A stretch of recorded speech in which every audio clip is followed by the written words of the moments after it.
তোমাদের সকলের প্রিয় পাঠশালায় আরো একটি নতুন ক্লাসে তোমাদের সকলকে জানাই স্বাগত। আজকে আমি তোমাদের সাথে আলোচনা করব ক্লাস 3 তৃতীয় পর্যায়ক্রমের মূল্যায়ন 2025-এর রাঙামাটি কোয়েশ্চেন ব্যাংকের পরিবেশের তৃতীয় স্কুলটির প্রশ্ন উত্তর। আমি আজকে ক্লাসটি শুরু করে দিচ্ছি, সকলে মন দিয়ে দেখে নাও। তৃতীয় স্কুলটির নাম হলো কোনা হাই অ্যাটাচড প্রাইমারি স্কুল। একই প্রশ্নটি বলেছে সঠিক উত্তরটিতে টিক চিহ্ন দাও। কয়ের প্রশ্নটি আছে ঘরোয়া শিল্পকে ভালো কথায় বলে কৃষি শিল্প, কুটির শিল্প, বড় শিল্প না নির্মাণ শিল্প? ঘরোয়া শিল্পকে ভালো কথায় বলে কুটির শিল্প। অসুস্থ ব্যক্তির হৃদযন্ত্র আবার চালু করার জন্য প্রায় বুকের মাঝখানে প্রতি মিনিটে 90, 70, 60 না 50 বার চাপ দিতে হয়? 60 বার চাপ দিতে হয়। এটি আগের একটি স্কুলে আমি তোমাদের করিয়ে দিলাম। গয়ের প্রশ্নটি আছে রামধনু সবুজ ও কমলা রঙের মাঝখানে থাকে লাল, নীল, হলুদ না আকাশি? সবুজ আর কমলা রঙের মাঝখানে থাকে হলুদ। সিগনালে মানুষের ছবি সবুজ, লাল, হলুদ, কালো হওয়ার পর রাস্তা পার হওয়া উচিত। কোন আলো হওয়ার পর রাস্তা পার হওয়া উচিত? সবুজ আলো জ্বললে রাস্তা পার হওয়া উচিত। দুই প্রশ্নটি আছে শূন্যস্থান পূরণ করো। ড্যাশ হাতে সুইচে হাত দিলেন, ভেজা হাতে সুইচে হাত দিলেন। তাহলে এখান থেকে দেবো ভেজা। নৌকা তৈরি হয় ড্যাশ দিয়ে, নৌকা তৈরি হয় কি দিয়ে? কাঠ দিয়ে। অমাবস্যার পরদিন থেকে ড্যাশ পক্ষ চালু হয়, অমাবস্যার পরদিন থেকে শুক্ল পক্ষ চালু হয়, শুক্ল পক্ষ চালু হয়। ড্যাশ মাটিতে গাছপালা তাড়াতাড়ি বেড়ে ওঠে, কোন মাটিতে? উর্বর মাটিতে। ড্যাশ না জানলে জল থেকে সাবধানে থাকা উচিত, কি না জানলে? সাঁতার না জানলে জল থেকে সাবধানে থাকা উচিত। দিগন্ত রেখার অপর নাম হলো দিক চক্র রেখা। আগের একটি স্কুলেও আমি তোমাদের করিয়ে দিলাম।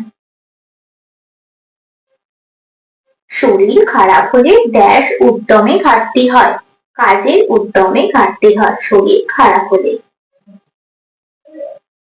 আকাশের কোনো ড্যাশ নেই, আকাশের কোনো রং নেই। বাতাসে ধোঁয়া থাকলে ড্যাশ জ্বলে, বাতাসে ধোঁয়া থাকলে চোখ জ্বলে। বাইক চালানোর সময় মাথায় ড্যাশ পরা উচিত, বাইক চালানোর সময় মাথায় হেলমেট পরা উচিত। তিন প্রশ্নটি আছে বাম পক্ষের সঙ্গে ডান পক্ষ মিলিয়ে পাশে ফাঁকা ঘরে আবার নতুন করে লেখো। ধান গাছ কি হবে? ঘরোয়া শিল্প, বাগিচা সম্পদ, সৌন্দর্য সৃষ্টি শিল্প, কৃষি সম্পদ না প্রাকৃতিক সম্পদ? ধান গাছ কৃষি সম্পদ, কৃষি সম্পদের সাথে মিলিয়ে দেবো। আর এখানটা লিখে দেবো ধান গাছ কৃষি সম্পদ, কৃষি সম্পদ। বনের গাছপালা প্রাকৃতিক সম্পদ, বনের গাছপালা প্রাকৃতিক সম্পদ। ঝুড়ি তৈরি ঘরোয়া শিল্প, ঝুড়ি তৈরি ঘরোয়া শিল্প। বাগানের আম গাছ বাগিচা সম্পদ, বাগানের আম গাছ বাগিচা সম্পদ। পাথরের মূর্তি খোদাই সৌন্দর্য সৃষ্টি শিল্প, পাথরের মূর্তি খোদাই সৌন্দর্য সৃষ্টি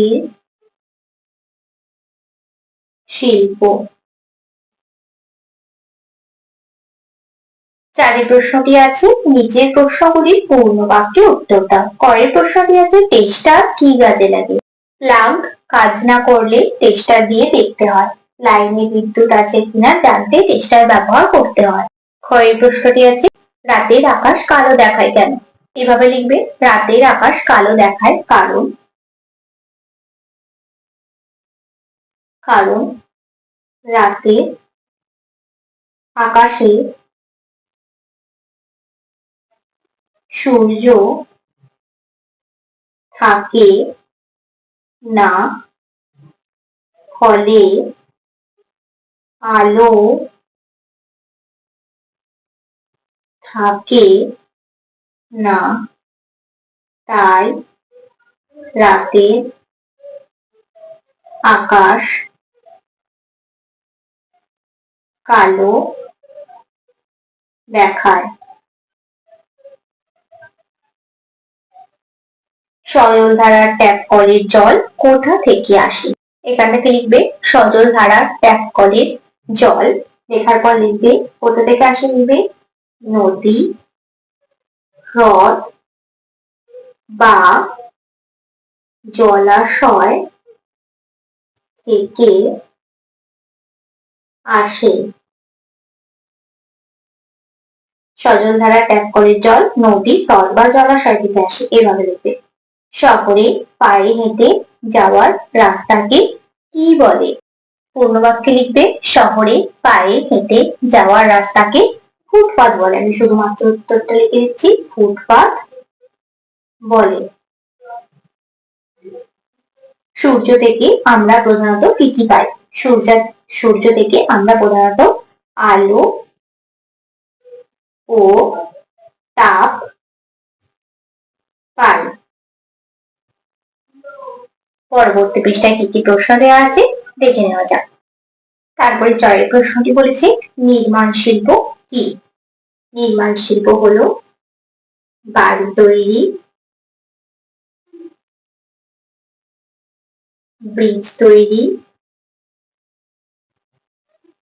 কারখানা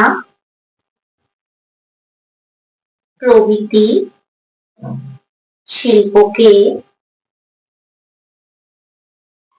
নির্মাণ শিল্প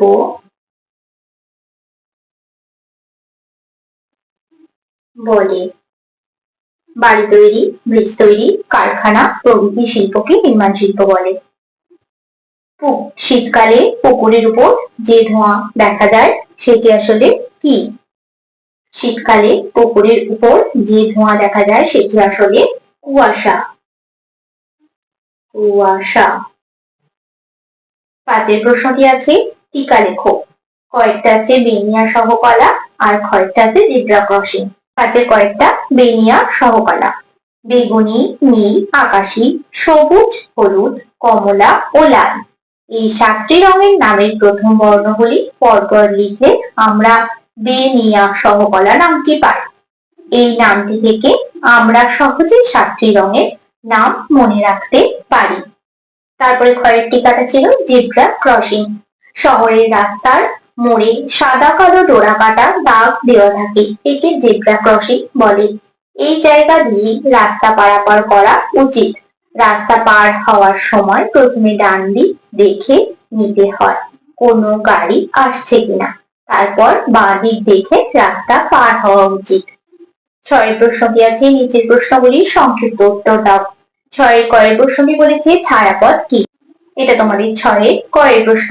ছায়াপথ কি? মাঝ আকাশে উত্তর দক্ষিণ বরাবর একটা আলোর নদীর মতো দেখা যায়, একে ছায়াপথ বা আকাশগঙ্গা বলে। এর ইংরেজি নাম মিল্ক ওয়ে। কৃষ্ণপক্ষের একাদশীতে ছায়াপথ খুব ভালো দেখা যায়। ক্ষয়ের প্রশ্নটি আছে নারিকেল আর তাল গাছের উপরেই বাজ পড়ে কেন?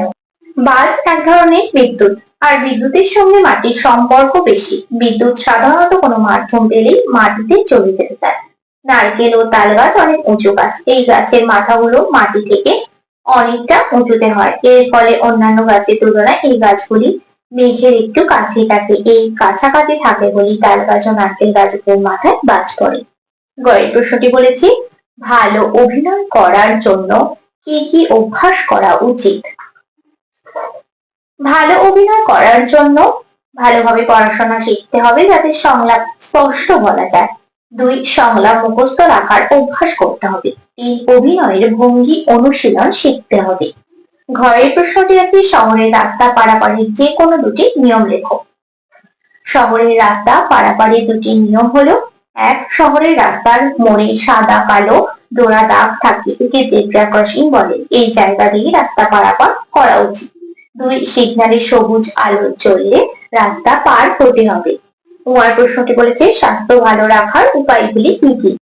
এটা ওয়ার প্রশ্নের উত্তরটা আমি স্কুলে করিয়ে দিলাম। শরীর সুস্থ রাখতে বা স্বাস্থ্য ভালো রাখার জন্য সময়ের মতো বা সময় মেনে খাবার খাওয়া, জল পান করা আর ব্যায়াম করা দরকার। সাঁতার কাটাও শরীরের পক্ষে খুব ভালো। 6 প্রশ্নটি আছে জলের অপচয় কমানোর 2টি উপায় লেখো। এটা তোমাদের 6 দাগে 6 প্রশ্নের উত্তর কি। কোথাও জলের কল খোলা থাকলে বন্ধ করা উচিত। বৃষ্টির জল ধরে রেখে চাষ করা দরকার। পুকুরগুলি গভীর করে কাটা দরকার। এই প্রশ্নের উত্তরটিও আগের একটি ক্লাসে করিয়ে দিয়েছি। 7 দাগে প্রশ্নটি বলেছে সূর্যের কোন দিকে ছায়া তৈরি হয়। সকাল 10টার সময় তোমার ছায়া কিরকম হবে তা উপযুক্ত চিহ্নিত করো। সহযোগে রেখাচিত্রের সাহায্যে এঁকে দেখাও। এই সময় সূর্য কোন দিকে অবস্থান করবে এবং তোমার ছায়া কোন দিকে তৈরি হবে তা লেখো। দেখো এটা তোমাদের বই থেকে আমি দেখিয়ে দিচ্ছি। এটা তোমাদের 116 নম্বর পৃষ্ঠা থেকে দেওয়া আছে। এই ছবিটি বা এই চিত্রটি তোমরা অঙ্কন করবে। দেখো সকাল 10টায় ছায়া পশ্চিম দিকে, ছায়া খাটো। দেখো সকাল 10টায় ছায়া পশ্চিম দিকে, ছায়া খাটো। সূর্য পূর্ব দিকে প্রায় মাথার উপরে। দেখো সূর্য পূর্ব দিকে আছে প্রায় মাথার উপরে। তোমরা এই চিত্রটা আঁকবে এবং এটা লিখবে আর এটাও আঁকবে। ভালোভাবে দেখে নাও। এটা তোমাদের পরিবেশ বইয়ে 116 নম্বর পৃষ্ঠাতে দেওয়া আছে। আজকের ক্লাসটি তাহলে আমি এখানে শেষ করছি। খুব তাড়াতাড়ি আরো একটি নতুন ক্লাস নিয়ে আসবো তোমাদের সামনে। যদি তোমাদের আজকের ক্লাসটি ভালো লেগে থাকে তাহলে অবশ্যই লাইক করে দিও এবং বন্ধুদের সাথে শেয়ার করতে কিন্তু একবারে ভুলো না। আর যদি কোনো প্রশ্নের উত্তর জানার থাকে অবশ্যই কমেন্ট করে জানাতে ভুলবে না। সকলে সুস্থ থাকবে, স্বাভাবিক থাকবে। সকলকে অসংখ্য ধন্যবাদ।